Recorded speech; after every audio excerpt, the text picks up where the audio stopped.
어떤 분이 저에게 목사님, 은혜 받는 설교가 어떤 설교인지 아세요? 라고 질문하더라고요. 그래서 저는 아주 심각하게 고민하면서 성경에 있는 것을 그대로 바르게 잘 풀어서 하는 설교가 은혜 받는 설교 아닐까요? 그랬더니 그분이 씩 웃으시면서 목사님, 그리고 저를 탁 봐요. 그랬더니 예, 그랬더니 짧은 설교요. 그러시더라고요.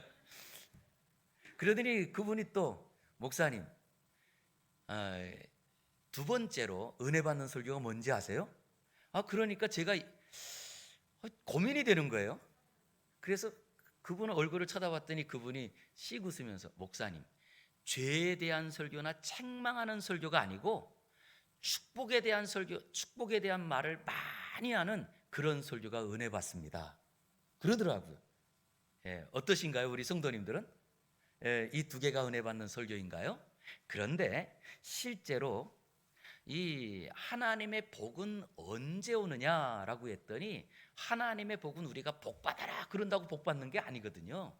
진짜 하나님이 복을 부어 주실 때 받는 거잖아요. 그러면 우리가 언제 하나님의 복을 받는 사람이 되느냐라고 했더니 내가 누군지 정확하게 알 때부터 시작이 됩니다. 내가 누군지 정확하게 알 때. 그랬더니 내가 정확하게 누군지 알려고 했더니 실제로 우리는 성경에서 말하는데 죄인이라는 거예요. 그래서 우리 기독교는 윤리적인 종교가 아닙니다. 얼마나 착하게 살았느냐, 얼마나 바르게 살았느냐, 이것을 가늠하는 종교가 아닙니다. 바로 기독교의 시작은 성경 창세기에서부터 요한계시록까지 꾸준히 우리에게 알려주는 우리 인생의 모든 문제는 왜 시작되었느냐? 죄 때문에 시작됐다는 거예요. 인류의 문제만이 아니라 그러면 내가 태어나서 인생 가운데 있는 모든 우리의 불편함과 원망과 우리 안에 있는 이런 모든 불편한 감정들이 다 무엇 때문에 시작되느냐라고 했더니 죄로 말미암아 우리에게 왔다는 거예요. 그래서 성경에 보니까 하나님 앞에 불순종하여 죄 때문에 에덴 동산에서 추방되고 버림받았고, 죄 때문에 하나님과 원수가 되었고, 죄 때문에 하나님의 심판을 받고, 죄로 말미암아 저주와 불행과 죽음과 고통, 아픔들이 우리에게 찾아왔다. 이걸 알려주는 것이 성경이에요. 그러기에 우리는 이 땅에 산다는 것 자체가 이미 죄악 가운데 살고, 죄악 가운데서 우리는 죄를 만들어내고 사는, 마치 우리는 누구냐? 죄 공장. 이것이 우리의 모습이라는 거예요. 그런데 이 죄를 없이 하기 위해서 어떤 분이 그런 말씀하시더라고요. 이 세상에 있는 물질 가운데 제일 해로운 것이 있다고 한다면 담배 같아. 담배. 그러니 이 담배를 내가 다 피워서 없애리라. 어떠세요? 가능할까요? 아이고, 공장에서요, 담배 피우는 사람이 이걸 없애겠다고 많이 피울수록 공장은 더 빨리 돌아가요. 더 많이 만들 거예요. 이것과 마찬가지로 우리의 삶에도 내가 있는 이 죄를 내가 바르게 삶으로, 내가 또 윤리적으로 삶으로, 착하게 삶으로 이 모든 것들을 없이 하겠다라고 할수록 점점점 이 죄악의 늪에 빠져서 점점 더 깊이 빠져가는데 이거를 해결할 방법이 없다는 거예요. 그래서 하나님께서는 가장 귀한 아들 예수 그리스도를 우리의 죄를 해결하고 우리의 죄를 사하기 위하여 말로 다 할 수 없는 고통, 고난 속에 십자가에서 죽으심으로 우리에게 생명 주신 거예요. 우리는 바로 그 예수님을 믿는 사람이라는 것을 기억하시기 바랍니다. 그래서 어거스틴이 뭐라고 했냐면요, 최선의 지식은, 가장 좋은 지식은 내가 죄인이라는 것을 깨닫는 것입니다. 인류 가운데 가장 좋은 것은 내가 죄인인 것을 확인하고 깨닫는 거라는 거예요. 내가 하나님을 떠나서 얼마나 죄인인지 안다고 하는 것, 여기서부터 신앙이 시작하고 여기서 기도가 시작되고 여기서 예배가 시작됩니다. 그래서 이 사실을 죄인이라고 하는 것을 아느냐 모르느냐, 이게 우리에게는 너무나 중요한 문제예요. 우리 한번 이야기, 옆에 있는 분들에게 질문하겠습니다. 죄인인 거 아세요? 어때요? 옆에 있는 분이 뭐라고 하시던가요? 아유, 예. 우리가 죄인이라는 것을 먼저 아는 것에부터 출발되거든요. 그런데 이렇게 우리가 그 사실을 몰랐더니 무엇하느냐, 모를 때마다 여러분 하는 게 있죠. 우리가 모르면 인터넷 검색을 합니다. 그랬더니 요즘은요, 모르는 것을 다 네이버에서 알려주고 인터넷에서 알려주는데 그 내용들이 얼마나 많은지 이제는 의학 정보도 의사 선생님보다 더 많이 아는 것처럼 말하는 시대가 됐어요. 여기는 이거 먹어야 되고 이건 이렇게 해야 되고. 그래서 항상 제가 아내한테 그런 얘기하면 또 그래요. 아니, 그런가 하면 신앙의 지식과 성경에 대한 것도 오히려 목사보다 성도들이 더 많은 시대가 요즘 시대입니다. 그런데 단 하나 모르는 게 있어요. 그게 무엇이냐? 라고 했더니 하나, 내가 죄인이라는 사실을 잘 몰라요. 성경은 많이 알고 우리가 신앙생활 어떻게 하는지 알고, 그런데 정말 중요한 내가 누군지, 왜 우리가 지금 이렇게 살고 있는지, 왜 우리의 삶에 이런 어려움들이 닥쳐왔는지, 이것은 운이 나빠서도 아니고, 아니 내가 실수해서도 아니고, 실제로는 죄 때문에 우리의 인생이 늘 고달프고 힘들고 어렵더라는 거예요. 이것이 성경에서 우리에게 알려주는 이야기입니다. 그러나 우리가 알아야 될 것이 하나 있다고 한다면요, 그 죄를 아는데 다른 사람의 죄를 아는 것은 우리에게 아무 도움이 안 돼요. 그런데도 우리는 다른 사람이 무슨 죄를 지었대, 어떤 일을 했대, 그러면 아주 귀가 커져요. 그런데 다른 사람의 죄를 안다는 것이 우리에게 무슨 은혜가 되고 우리에게 도움이 될까요? 아무 도움도 안 돼요. 반드시 내가 죄인이요, 그리고 나보다 더 악한 사람이었고, 그리고 내 힘으로는 도저히 이 죄를 해결할 방법이 없다는 것을 아는 데서부터 우리의 삶이, 하나님의 은혜가, 하나님의 약속이 시작되더라는 거예요. 그러게 우리 성도님들 꼭 기억하시기 바랍니다. 내 마음에 미움이 있다, 이것은요, 미움이 아니라 내 안에 뭐가 있다는 거예요? 죄가 도사리고 있다는 거예요. 내 안에 시기하고 질투하는 마음이 있다, 이거는 시기하고 질투하는 것이 아니고 내가 죄악 가운데 살고 있다, 이런 이야기입니다. 그러기에 그 교회가 점점점 말씀에서 떠나고 진리에서 떠날 때 개혁했던 개혁자들 중에 뭐라고 말하느냐라고 했더니, 우리 인류는, 우리 인간은 전적으로 타락해서 하나님 앞에 완전히 타락해서, 그래서 우리가 어디로 갈지 모르는 길을 잃어버린 존재. 아니, 이 땅에서 무엇을 해도, 어떤 것을 손을 내도 다 망치는, 모든 일을 항상 망치는 존재가 우리라는 거예요. 그게 바로 저와 여러분이라는 거예요. 그러니 우리가 길을 가려고 할 때 길을 잃어버려서 어디로 갈지 모르고, 내가 무엇인가 잘한다고 했던 것들이 오히려 거꾸로 하나님의 일을 망치고 하나님의 은혜를 다 어그러뜨리는 존재가 바로 누구라고요? 나라는 거예요. 우리 가정을 망친 사람이 누구라고요? 나라는 거예요. 자녀를 망친 사람이 누구라고요? 나라는 거예요. 교회를 망친 사람도 나요. 인류를 망친 사람도 나요. 이게 성경에서 우리에게 알려주는 이야기라는 거예요. 저는 이 시간에 우리 사랑하는 성도님들이 다시 한번 이 말씀을 들으며 정말로 우리 가정 안에, 아니 우리가 모이는 그 자리에 가장 심각한 죄인이, 가장 문제 있는 사람이 바로 나라는 것을 다시금 고백하면서 나아가는 이 한 해가 되기를 주의 이름으로 축원합니다. 이것이 장 목사가 하는 이야기가 아니고 하나님께서 우리에게 들려주시는 메시지예요. 의인은 없나니 하나도 없습니다. 깨닫는 자도 없고, 그리고 이 땅에서 하나님의 말씀을 지키는 자도 없다. 한 가지로 다 치우쳐 무익하게 되었다. 무익하게 되었다는 말은 다른 말로요, 해롭게 되었다는 거예요. 그러게 바울 사도는 말합니다. 내가 예수 그리스도를 알기 전에 있던 모든 것을 해로 여기면, 배설루모 여기면. 왜요?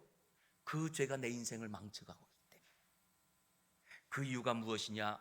예레미야 17장 9절에서 이렇게 소개합니다. 만물보다 거짓되고 심히 부패한 것이 무엇이래요? 누구의 마음이요? 우리는 내 마음은 괜찮고 저 사람의 마음이 저렇게 고장났다는 거예요. 그런데 오늘 성경에서 우리에게 소개하는 만물보다 거짓되고 심히 부패한 것이 내 마음이라. 누가 능히 이를 알리요마는, 모른다는 거예요. 그런데 그 죄로 말미암아, 아니 그 죄가 얼마나 큰지, 그리고 이 죄가 얼마나 심각하게 지금도 우리의 삶을, 우리 가정을, 이웃 사람들을 다 괴롭히고 있는지에 대한 걸 모르고 살더라는 거예요. 그런데 이 모르고 사는 자리에서 이걸 알려주는, 그게 뭐죠? 이게 성경이에요. 그래서 날마다 우리가 성경을 읽는다. 성경을 읽는 사람은요, 나보다 심각한 죄인이 없다는 걸 깨달아야 성경을 읽는 거예요. 그리고 우리가 이것을 늘 다른 사람과 고백하는 그 현장이 교회라는 거예요. 그래서 교회라고 하는 이 현장은 내가 의로운 사람이라는 것을 발견하는 그 사람은 교회 생활을 잘못하고 있는 거예요. 내가 누구냐? 내가 죄인 중에 괴수요, 나만큼 심각한 죄인이 없다는 것을 깨닫는 그 자리가 교회라고 하는 공동체거든요. 그랬더니 죄가 얼마나 큰지, 이 전 세계에서 제일 높은 에베레스트 산보다, 그 산보다 더 큰 것이 내 죄예요. 그런데 참 놀라운 것은요, 내 죄가 이렇게 큰 그 자리에 그 모든 죄를 싹 덮는, 그 모든 죄를 다 해결하는 그 은혜를 베풀어 주셔서 우리는 그것을 말로 다 표현할 수 없는 은혜라고 표현해요. 그 은혜가 어디서 왔어요? 예수님의 십자가에서 왔다는 거예요. 예수님의 그 보혈의 능력으로 우리에게 그 에베레스트 산보다 큰 그 산에 그 몇 배보다 더 큰 능력으로 이 은혜를, 이 모든 죄를 다 덮어주니, 이것이 나에게 은혜요, 이것이 나에게는 말로 표현할 수 없는 하나님의 사랑입니다. 그래서 우리는 그래서 찬양하잖아요. 오늘도 우리가 찬양했잖아요. 그 크신 하나님의 사랑 말로 다 형용 못하네.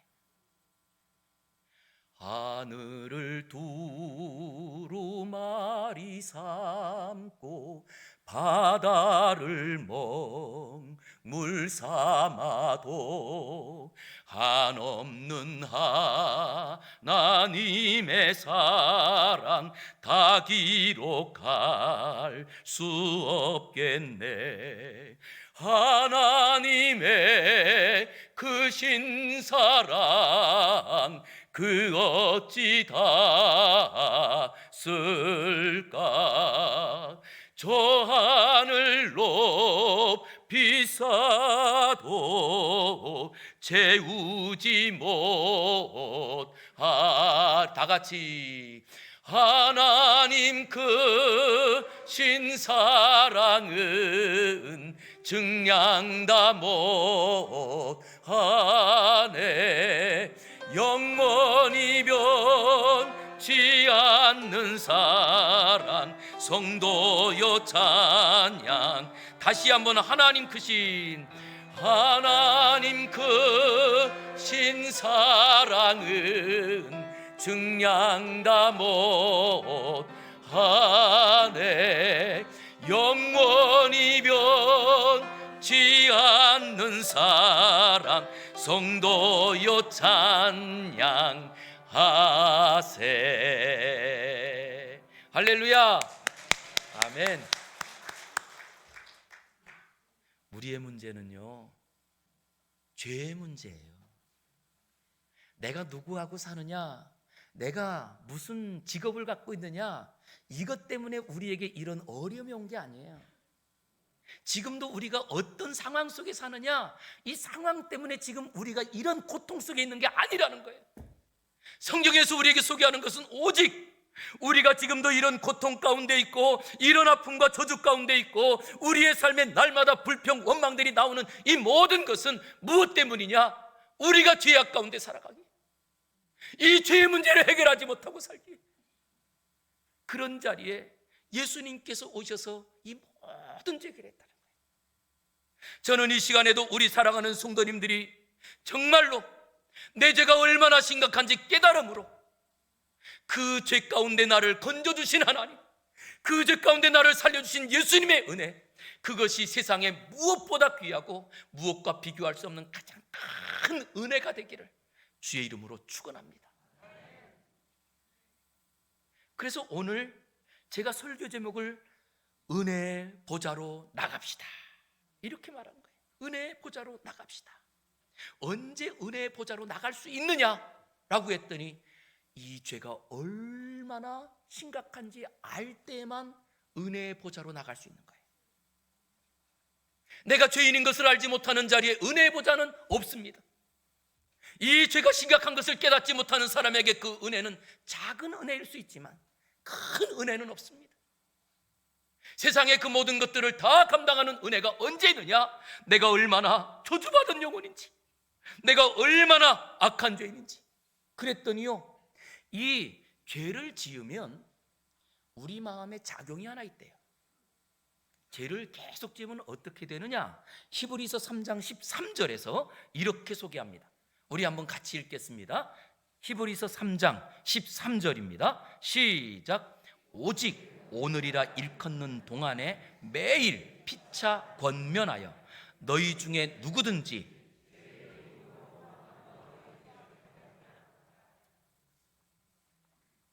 자, 오직이라고 강조하면서 오늘이라는 동안에, 오늘을 사는 동안에 매일매일 피차 권면하래요. 피차 알려주래요. 무엇을 알려주느냐? 라고 했더니 누구든지 죄 유혹으로 어떻게 된대요? 죄 유혹으로 내 마음이 완고해진대요. 근데 이 죄로 말미암아 죄를 짓게 되고 죄악 가운데 있으면 우리 마음이 완고하다라고 하는 것을 예전 개역성경에서는 강팍하다라고 했어요. 제가 볼 때에는 강팍하다라는 말이 훨씬 더 우리에게 와닿는 그 느낌이 커요. 죄를 지으면 내 마음이 강팍해지는데, 강팍해진다는 것의 문자적인 뜻은 돌처럼 굳어진다는 거예요. 돌처럼. 그럼 여러분, 내가 오늘도 죄 짓고 내일도 죄 짓고 매일매일 죄를 짓는데 1년 동안, 2년 동안, 10년 동안 죄를 지었으면 내 마음이 얼만큼 굳어져요? 돌처럼 굳어진 것이 점점 굳어져서 이제는 무엇으로 깨뜨려도 안 되는 정도로 단단하게 굳어진다는 거예요. 그런데 그 돌처럼 굳어진 것이 거기서 끝나지 않습니다. 그 돌처럼 굳어진 것이 1년, 2년 갈수록 쌓여지는 거예요. 단단하게. 그래서 이게 내가 이 죄악 가운데서 살았던 것이 한 10년이다. 그러면 이미 내 마음에 높이 굳어진 담장이 쌓였어요. 그러면 여러분, 아주 견고하게 딱 돌로 쌓아진 그것이 점점점 할수록 이 안은 환해질까요? 깜깜해질까요? 깜깜해지겠죠. 깜깜해질 때 어떤 일들이 벌어지죠? 두렵고 불안하고 염려가 됩니다. 거기서 나오는 거지. 그래서 우리 안에 두려움, 죄로 말미암아 우리에게 생기는 것들이에요. 불안, 죄 때문에 죄가 우리에게 가져오는 것들이에요. 지금도 어떤 분들은 앞으로 우리가 살아가는 세상, 이제 코로나도 있고 경제도 올라가고 그러는데 어떻게 살까? 걱정 마세요. 이럴 때 제가 종 한번 치는데 걱정 마세요. 우리는 지금보다도 훨씬 더 어려웠던 세절 속에서도 하나님께서 먹이시고 입히시고, 할렐루야, 그래서 여기까지 왔잖아요. 오히려 세상이 어렵다고 하는 그 자리에는 하나님의 기적을 경험할 수 있는 기회가 된다는 것을 믿으시기 바랍니다.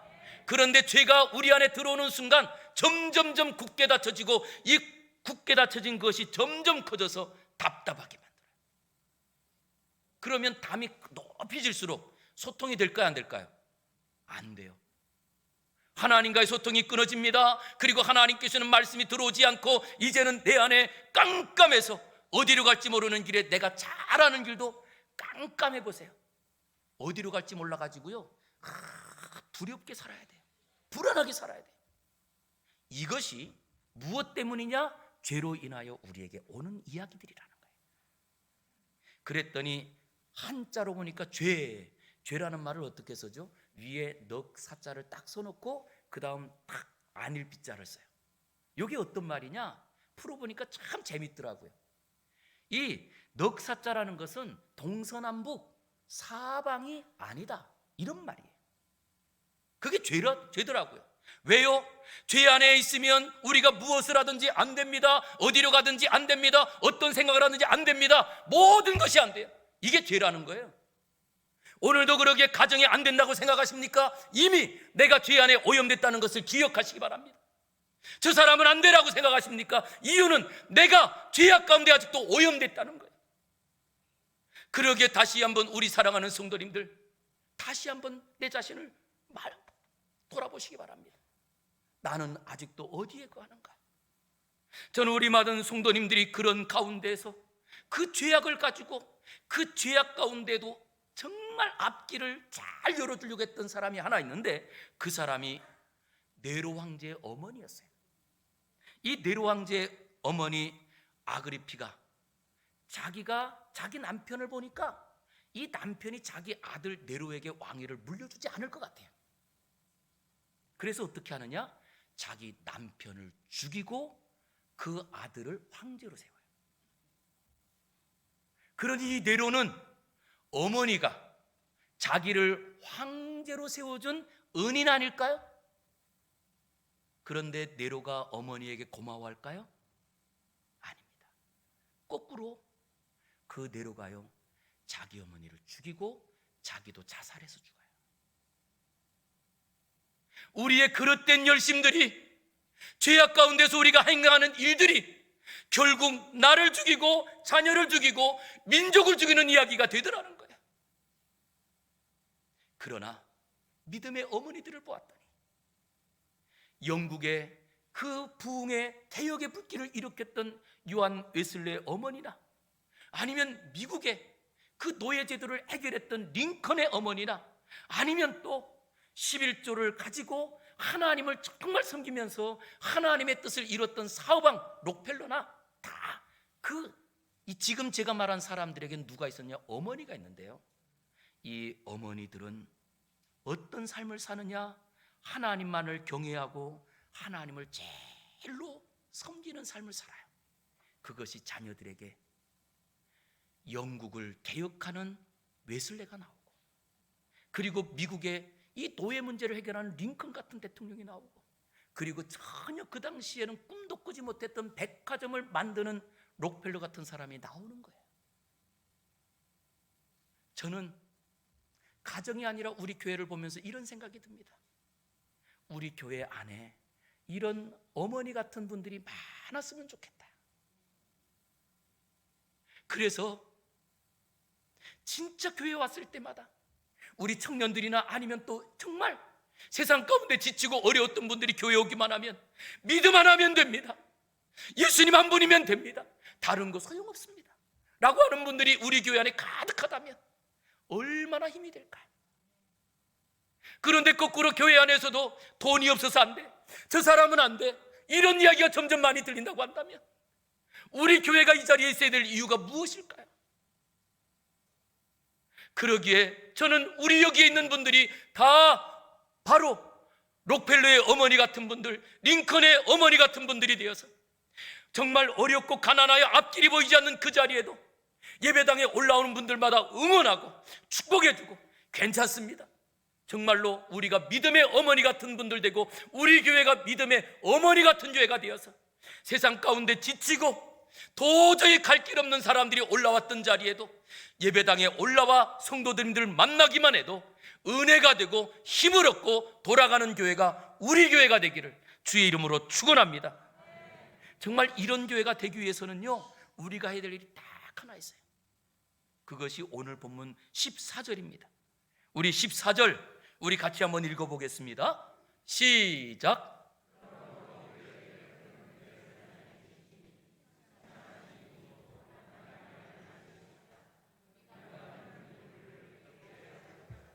아멘.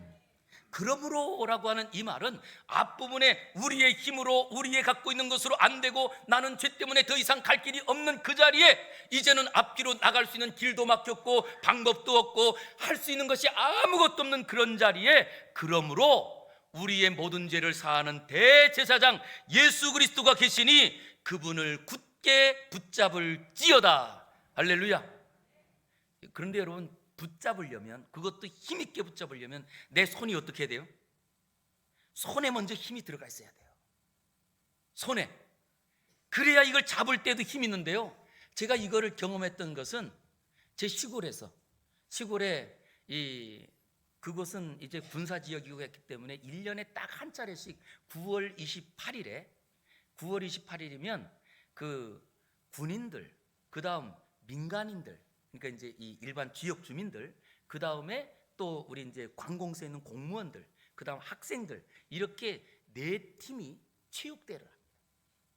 근데 체육대회를 하는 것 중에 마지막 하는 이 종목이 있는데 줄다리기예요. 줄다리기를 하면 거기는 해병대 지역이거든요. 해병대들이 얼마나 운동을 하고 젊고 그렇습니까? 그래도 줄다리기를 하면 꼭 누가 이기느냐? 지역 주민들이 이겨요. 지역 주민들이. 그래서 한 해는 여단장이 이제 이 지령을 내는 거예요. 이번엔 다른 건 몰라도 줄다리기만큼은 반드시 이겨야 된다. 그래서 그 여단 안에 힘이 있다고 하는 그 군인들을 모아가지고 이 줄다리기를 하는데요, 어느 정도로 하냐면 큰 나무에 끈을 붙잡아 놓고 나무를 쓰러뜨리는 이런 줄다리기 연습을 했어요. 어떻게 됐을까요? 이 정도 연습하면 되겠죠? 안 됩니다. 지역 주민들한테 줬어요. 왜 그러냐? 지역 주민들은 그분들이 누구냐면 어부들이에요. 어부들은 배 한 척을 보통 혼자서 끕니다. 그리고 이 배가 떠내려가면 자기 생계가 떠내려가는 거잖아요. 그러니 그물을 땡기는 것은, 그물을 땡길 때는 진짜 저희 아버지도 어부셨지만 초인적인 힘이 발휘하는 일들을 하세요. 한데 그런 어부들이 이분들의 줄다리기 방법은 딱 하나입니다. 일반적으로 영차에 이분들의 줄다리기는 영차가 없어요. 그냥 한 번 딱 잡고 그럼 끝나지 않아요. 그냥 영차가 없어요. 그러니 군인들이 아무리 연습해도 영차잖아요. 영 힘썼다가도 차 하는 순간 다 나가. 이 이야기가 오늘 굳게 잡으라는 거예요. 잡았다 놓았다 하지 말라는 거예요. 한 번 잡았으면 죽을 때까지 그 예수님만 붙잡고 살라는 거예요. 왜 예수님 붙잡고 살면서 여전히 이웃집 기웃하고 이거 기웃하고 그렇게 살까요? 우리가 죄의 문제로 말미암아 지금 이렇게 고통당하고 있는데 이 문제를 해결하신 분이 예수님인데, 그러기에 오늘 말합니다. 오직 믿음의 도리이신 예수님을 굳게 잡을지어다. 할렐루야. 올 한 해에도 그 예수님만 붙잡고, 이제는 어떤 것이 있어도 그것을 놓지 않고 예수님만 붙잡는 은혜가 있기를 주의 이름으로 축원합니다. 그런데 여기서 멈추면 안 돼요. 이렇게 다 붙잡고 무엇 해야 되느냐? 16절 읽겠습니다. 시작.